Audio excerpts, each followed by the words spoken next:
Meu amado Deus, meu eterno Pai Celestial, glorioso, bendito é o teu nome. Pai, em nome do Senhor Jesus Cristo, eis-me aqui diante do Senhor, no jardim secreto da adoração, e venho, meu Deus, para rasgar o meu coração diante de Ti. Venho para glorificar o nome precioso do Senhor e para Te adorar, meu Deus, em espírito e em verdade. Venho para glorificar o nome do Senhor com toda a minha força, com toda a minha capacidade. E venho para reconhecer o Senhor em todos os meus caminhos. A palavra do Senhor nos diz que tudo coopera para o bem daqueles que amam ao Senhor.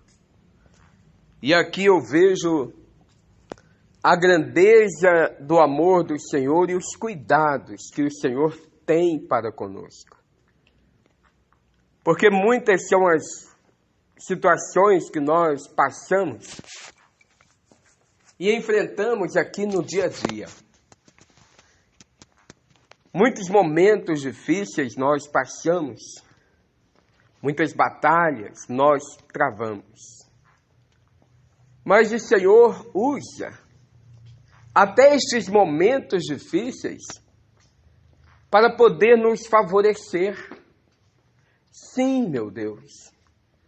Na sua infinita graça, bondade e misericórdia, o Senhor usa os momentos difíceis para trazer benefícios para a nossa vida, para nos ajudar e para que o nome do Senhor seja exaltado e glorificado. Podemos ver isto, meu Pai, na situação de José, que muito jovem foi levado para o Egito como escravo, e de escravo passou a ser prisioneiro também. Mas o Senhor usou cada situação que José enfrentou para beneficiá-lo. Na prisão, por exemplo, ele interpretou os sonhos do padeiro e do copeiro. E futuramente o Senhor usaria aquele copeiro, a experiência que o copeiro teve com José, para beneficiá-lo. E foi o que aconteceu. Quando o copeiro recebeu a interpretação, a revelação dos sonhos, através de José, o José ainda falou: olha, não se esqueça de mim, hein? Quando estiver junto de Faraó, lembre de mim, porque eu estou injustamente aqui. Porém, ele não se lembrou de José. E foi bom, meu Deus, foi bom ele não ter se lembrado de José imediatamente. Porque se ele se lembrasse e clamasse a Faraó, era o aniversário de Faraó, e talvez ele, alegre, poderia até ouvir o copeiro e libertar José da prisão. O José, sim, sairia da prisão, mas continuaria escravo no Egito. Mas o propósito que o Senhor tinha para José era maior. Não era só tirá-lo da prisão, mas era torná-lo governador para resgatar o seu povo da fome e miséria que viria posteriormente. O Senhor, meu Deus, sabe de tudo e sabe de todas as coisas, sabe do futuro. Então, o Senhor já preparou José para aquele momento. E o copeiro não se lembrou dele. Foi bom não ter se lembrado, porque aquele não era o momento ainda. Se José saísse da prisão naquele instante, continuaria escravo. 2 anos depois, meu Deus, 2 anos depois, o copeiro se lembrou de José. Quando o faraó teve sonho e não conseguia ninguém que interpretasse esses sonhos, o copeiro se lembrou e falou de José. O faraó mandou chamar José, que interpretou os sonhos dele, e ainda mostrou o que ele deveria fazer. E aí, meu Deus, a gente vê a grandeza do Senhor. Porque aí o José saiu do cárcere para se tornar governador de toda a terra do Egito. E a honra sobre a vida dele foi tão grande, meu Deus, que o faraó chegou a dizer para ele: olha, eu sou o rei, mas ninguém levanta pé ou mão sem a sua ordem em toda a terra do Egito. E ainda colocou um anel na mão do José, o anel de sinete, aquele anel de carimbo, que tudo que fosse necessário fazer, o José podia fazer e assinar com aquele anel, carimbar com o anel real. O próprio faraó falou: somente no trono eu sou maior do que você.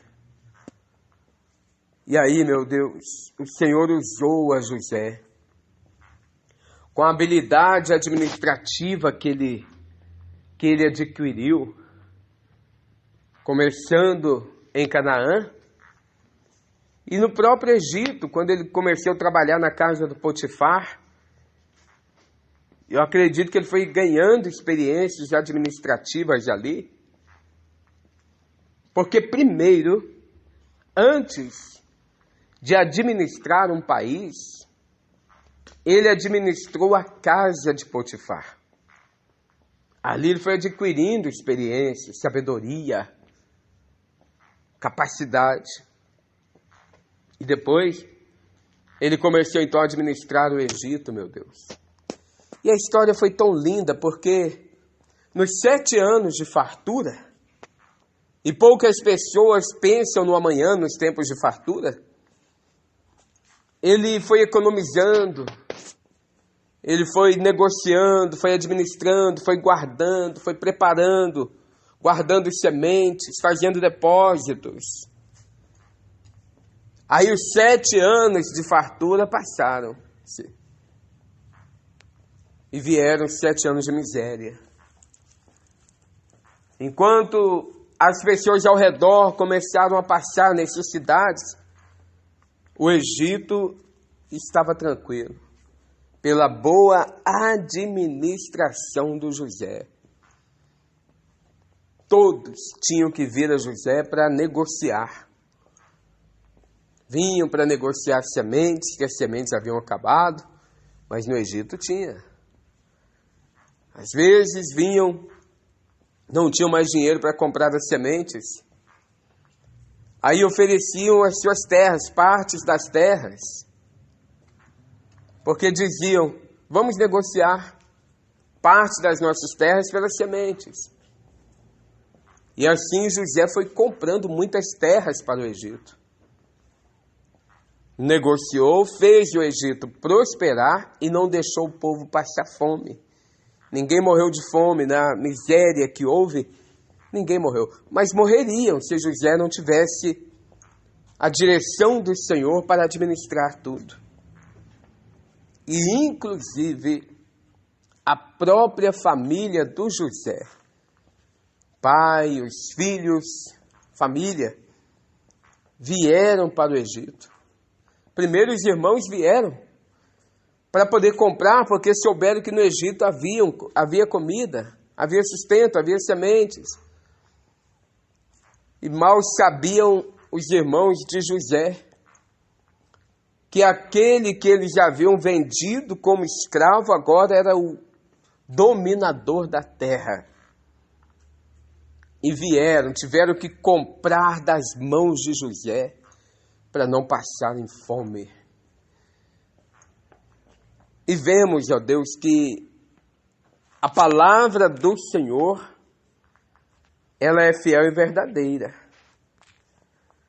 A palavra do Senhor se cumpre, meu Pai. Ela não volta vazia. A palavra do Senhor cumpre o propósito pelo qual ela foi designada. Porque o Senhor havia dado visões e revelações a José. Muitas revelações que os seus irmãos até ficaram assustados e revoltados. Mas era o Senhor quem estava falando com José. Era o Senhor quem estava já preparando o coração dele. Em uma das visões do José, ele estava no campo, atando feixes com seus irmãos. E de repente os feixes dos irmãos dele ficaram deitados e o dele se levantou na visão. Os irmãos ficaram revoltados, indignados. Quer dizer que nós vamos nos curvar diante de você? Quem é você? Outra visão, ele viu o sol e a lua e os 11 irmãos se curvando diante dele. E logo ele entendeu, o sol e a lua, os pais. Os 11 irmãos, as 11 estrelas se curvando diante dele. E os irmãos revoltados, indignados, cheios de inveja. Mas tentaram, mas não puderam impedir a manifestação do Senhor na vida do José. Assim diz a tua palavra em Isaías 55:11. Assim será a palavra que sair da minha boca. Ela não voltará para mim vazia, antes fará o que me apraz e prosperará naquilo para que a enviei. Aleluia. Glórias e glórias e glórias, Jesus. A palavra do Senhor é fiel e verdadeira, ela se cumpre.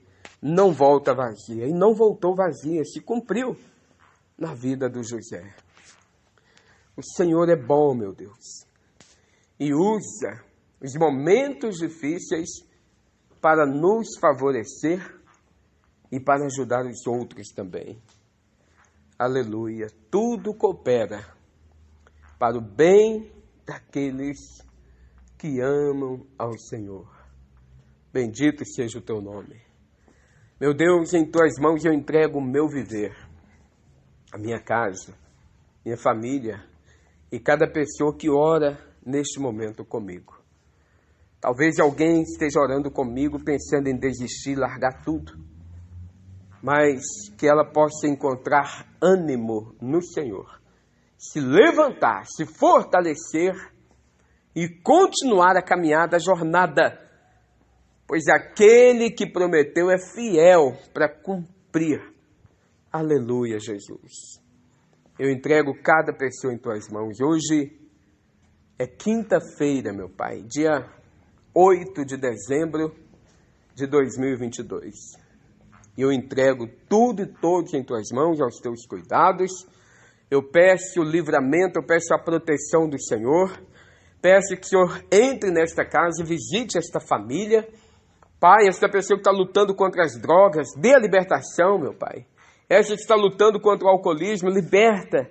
Essa que está lutando contra o tabagismo, meu Pai, entra com providência. Cura esta pessoa que está enferma. Levanta esta pessoa, meu Pai, com o teu poder. Eu entrego, Senhor, tudo e todos em tuas mãos. E que o Senhor possa fazer muito, mas muito além daquilo que pedimos ou pensamos. O José só queria sair do cárcere, mas o Senhor o colocou como governador. Bendito seja o teu nome, Senhor. Eu agradeço e entrego tudo em tuas mãos, em nome do Pai, do Filho e do Espírito Santo. Amém, Jesus.